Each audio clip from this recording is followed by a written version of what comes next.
What's good, YouTube? It's your girl E Smith. I'm back with another video. Big shout out to my Mellow clan family. Thank you guys for continuing to come back. I love y'all. And if you're new to the channel, welcome to Mellow Talk. Alright, this is a safe space I created for us to come and discuss various viewpoints, opinions, and perspectives regarding different true crime stories, okay?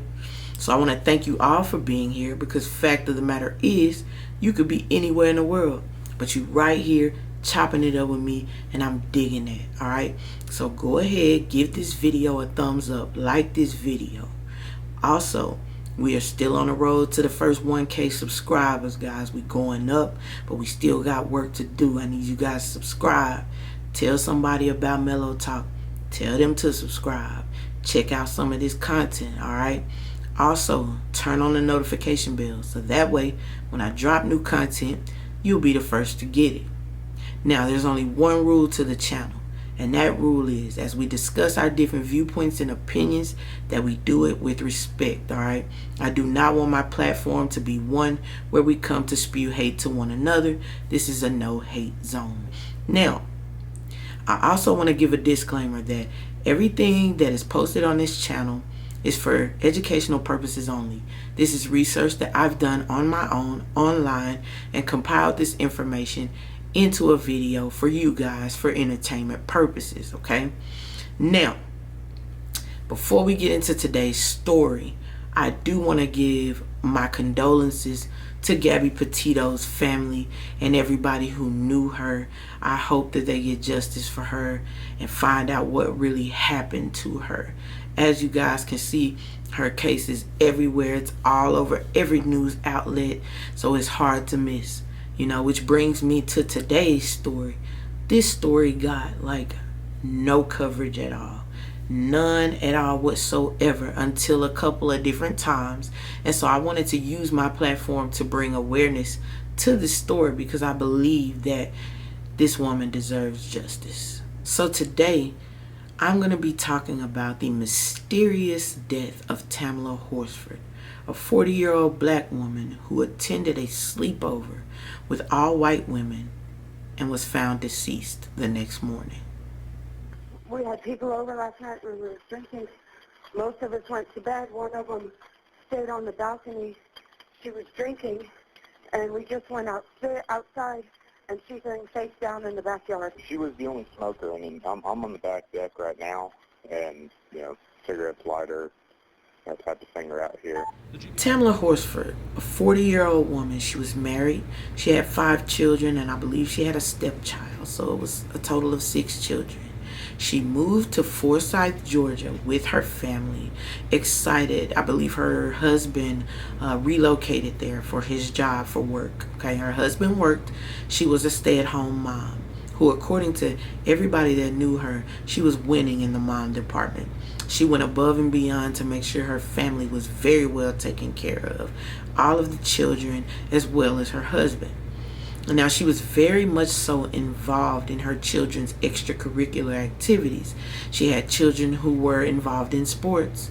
So sometimes her and the parents of the other children involved in sports, they would hang out and celebrate. So one of the football moms by the name of John was having a birthday party. I think she was turning maybe 45 or something like that. Now, she wanted to stay in, so they decided to make it a slumber party or a sleepover, okay? They invited Tamla. Tamla was excited because, again, she is a stay-at-home mom. She was excited to get out and turn up a little bit. She knew John, which was the woman who was having the party, but she didn't know everyone that would be there. This was supposed to be an all-woman party.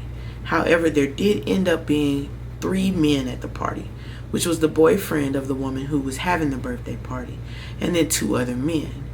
Now, despite being the only black woman in the party, it looks like it didn't take long. According to her friends, she didn't meet strangers, so it didn't take long for her to get acquainted. If you look at the pictures and video of Tamla at the party, she seemed to be having a great time and bonding with all the women present. By the Forsyth County Sheriff's Office, Tamla Horsford is smiling alongside several other women on the night of November 3rd at a home in Cumming. Short cell phone videos appear to show everyone having a good time and laughing. And 40-year-old Tamla Horsford is seen talking with another woman at the party. Of course, mothers, being a mother is a hard job, and it never ends. So Tamla took full advantage of the opportunity to be kid-free, husband-free, and let her hair down for the night. She had a bottle of tequila, she had her PJs, and she's ready to party. There was an alarm system that tracked when the door opened and when it closed. And there was a schedule, and you can check that out, and it'll show, the times that the door opened and when it closed, right? Now, around about 10:45-ish, some of the moms started to leave. Some of them were, had to go home to their children, husbands, whatever, continue being moms, right? Now, there was a guest that left around 2:30 in the morning, and Tamla supposedly walked her out, until her ride came. Now, a lot of people had either left or went to sleep, but all of the party goers, a lot of them said that Tamla was still up.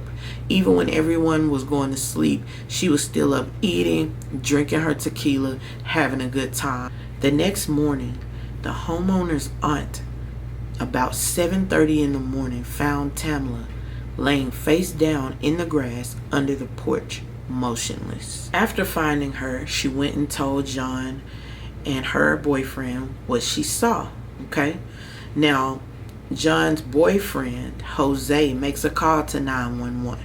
The initial autopsy done by the Forsyth Sheriff's Office, it discovered that she had multiple blunt force injuries and a high blood alcohol level. Very vague, nothing specific. They pretty much went with the narrative that she fell from the balcony and that her injuries were consistent with that, and that was pretty much it, However, family and friends were not convinced. Neither was the rest of the world, because there was a point in time where speculation started to swirl online before the autopsy even came out. It started to swirl online that there was foul play, Because again, we have the only black woman attending this party with all white women, and she's the only one that is not alive the next morning, Now, this prompted the family to call for a second independent investigation by the GBI.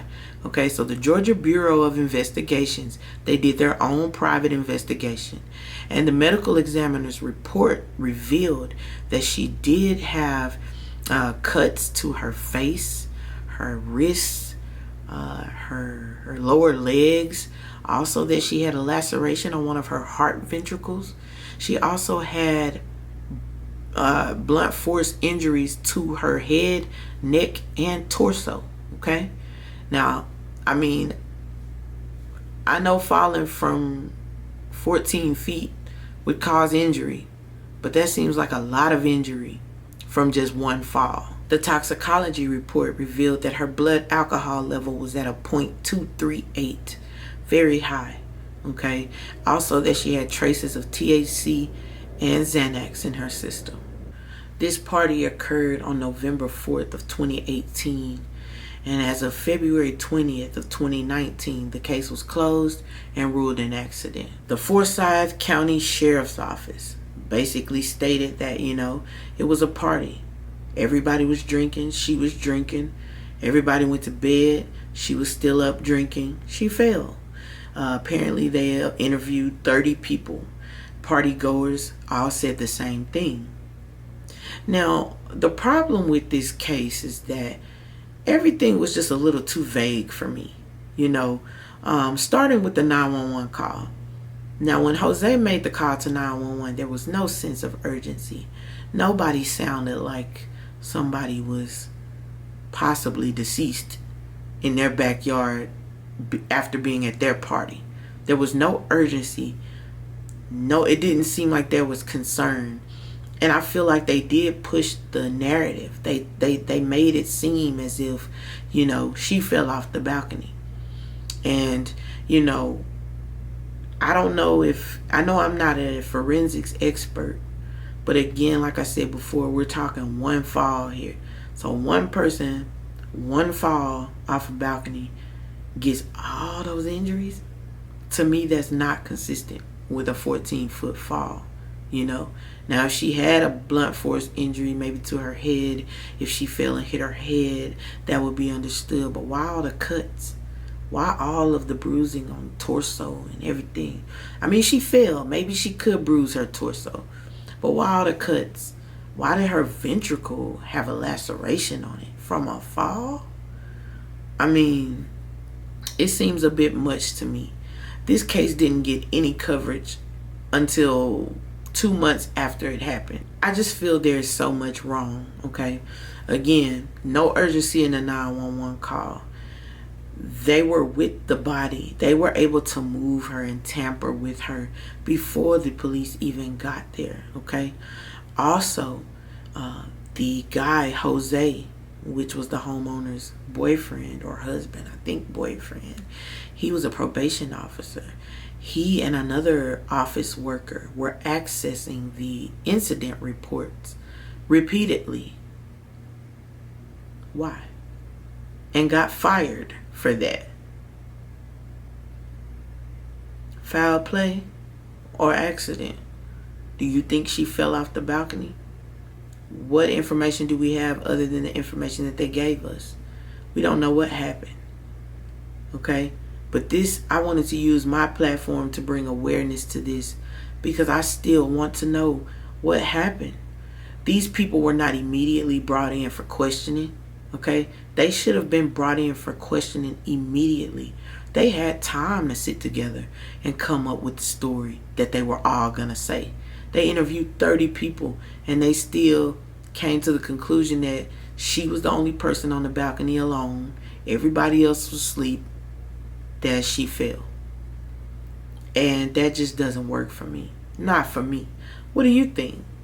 I mean, I do think it's possible that she could have fallen. I do think that. But I think some more stuff happened too. And how did she just fall face down? Did she fall face down? Or did somebody put her face down? We don't know. Because they had time with her. From what I understand, they didn't even call the police until an hour after they were notified that she was found. What was going on that whole time? This is very suspicious, very mysterious. Justice for Tamla Horsford. I hope that she gets the justice she deserves. Now, this case faded from the public eye. And then back when George Floyd protests came, it got brought back into the public eye. And again, this is still a case very much so that people want to know what really happened that night. Tell me what you guys think in the comments, all right? Let me know if you guys think it's foul play or if she fell. What do you think? You know, why do cases like this not get any coverage? Why don't we know everything that I've seen on this case? The people who attended the party, their faces are blurred. Why? Why? These people are all people of interest. They were there with her. Let me know. I want to know what you guys think. Because I'll be honest, this kind of stuff doesn't sit well with me. It just doesn't. What really happened to Tamla Horsford?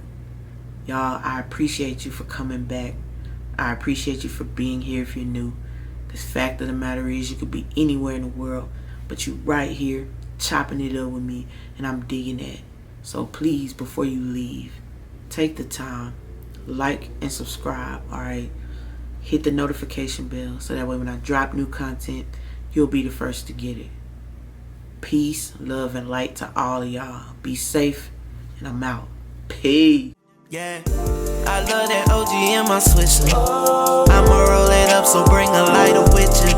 Got the top roll back when I'm riding with you. Bubble gum, young.